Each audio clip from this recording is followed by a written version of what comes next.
Okay, hi. This is the first video I'm ever posting, so sorry if I'm making a few mistakes here and there. I decided to go with the classic unpopular K-pop opinions video because there's a lot of things I want to say about a lot of different topics. A lot of these opinions are about K-pop in general, and I tried to keep them as actually unpopular as I could. Let's just get right into it. I see this all the time and it's been pissing me off. I don't really have much to say about this, but some of you need to reread BTS statement they posted on Twitter a couple months ago because clearly you didn't comprehend it the first time. They said word for word that they were asked why Asians were speaking in English, and here you are doing the exact same thing to them even though you claim to stan them. Why don't I see the same outrage over their Japanese releases? I see complaints about them not writing the English songs and that's why they don't like it. They don't write their Japanese songs too, yet nobody cares. The lyrics to Stay Gold are a basic, fun, love song and I don't see anyone complaining about them losing their artistry. When they release a fun, feel-good English song, it's a problem. I can guarantee you if Dynamite, Butter, and Permission to Dance were in Korean but with the exact same lyrics as the original, people would be all over it because they want to feel special for listening to music in a different language or that it makes them more intelligent. It seems to me that a lot of people can't tell the difference between foreign languages, and as long as it's different and exotic to you, it's good.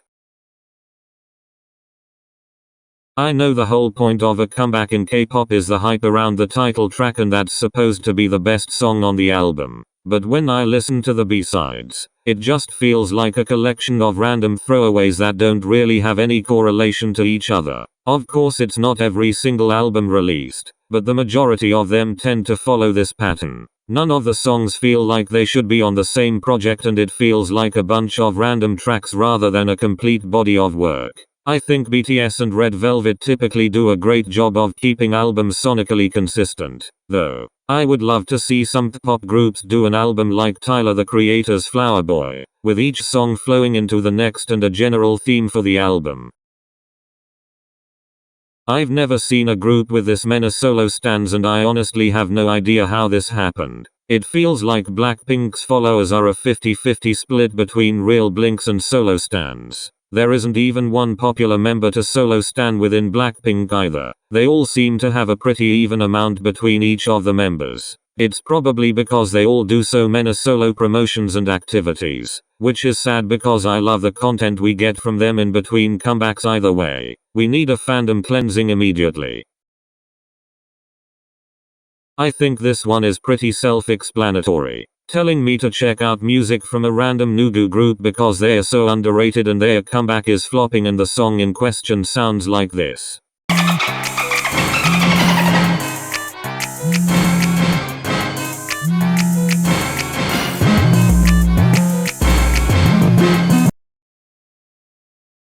Before you get mad, I'm not at all saying 4th gen boy groups make bad music. I actually like a lot of songs to come out of these groups even though I'm more of a girl group person. I'm just saying the vast majority of them make such similar music that nobody really sticks out to me. I know dark, booming EDM is the trend in pop right now, but there are so many ways you could put a twist on the genre or add something new to it. It feels like everyone's just sticking with the safe route, which is what's most popular, and I honestly get that, especially with groups from smaller companies that can't afford a comeback to flop super badly. But, at the same time, I don't really see any groups going anywhere if they aren't willing to switch it up or go against the grain, because you won't catch anyone's eye making the same music as everyone else. There was a lot of hype for their debut, So Bad, which is exactly like the title states, so bad. I didn't get the song at all and it's probably just a personal taste thing, but I couldn't see why this song was getting so much hype. The girls all seem fun and I don't have anything against the group itself. I'm just curious as to how and why this song got so big, especially considering they aren't from a bigger company. ASAP is way better than So Bad though, and hopefully they continue to do better as time goes on. I feel like I don't even need to explain this one. Like, have you listened to any of the BTS songs he's produced? Autumn Leaves, Tomorrow, Let Me Know, and Boys with Fun are a few of them and they are all some of the best BTS songs. Not to mention his solo songs and mixtapes, which are all flawless as well. Intro. The most beautiful moment in life was a genius song with him literally using the basketball bouncing and shoes scuffing the floor in the beat. Nobody's beating him in terms of producing. He's a genuine hitmaker. This is going to be highly controversial, but hear me out. I know the dancer is an important position and the group wouldn't be complete without choreography and the dancing. However, if someone can only dance and is noticeably below average at both singing and rapping, they shouldn't be in a group. The dance is important for performances, but at the end of the day, the choreography won't make the song itself any better. When you listen to a song, you aren't going to pull up the music video every time you want to listen. Someone who can only dance won't add anything to the music, and it'll only bring opportunities for criticism of the group with their live vocal performance. Since BTS are likely to enlist at the same time, I keep seeing people thinking that another group will take their spot while they're gone or the public will lose interest in them. That's definitely not the case. K-pop artists typically release 2 to 3 EPs each year, so while it makes sense why some people would think that the public, especially Western audiences, are actually used to way larger breaks in between music than you'd think.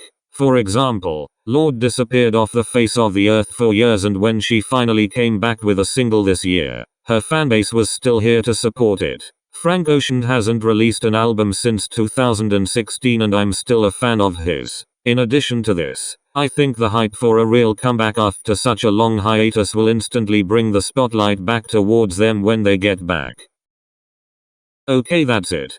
Please remember that these are just my opinions and a lot of it comes down to personal preference. It's okay if you disagree. If this gets some attention, I might make a part 2, but yeah, anyways, that was my first video. Hope you enjoyed.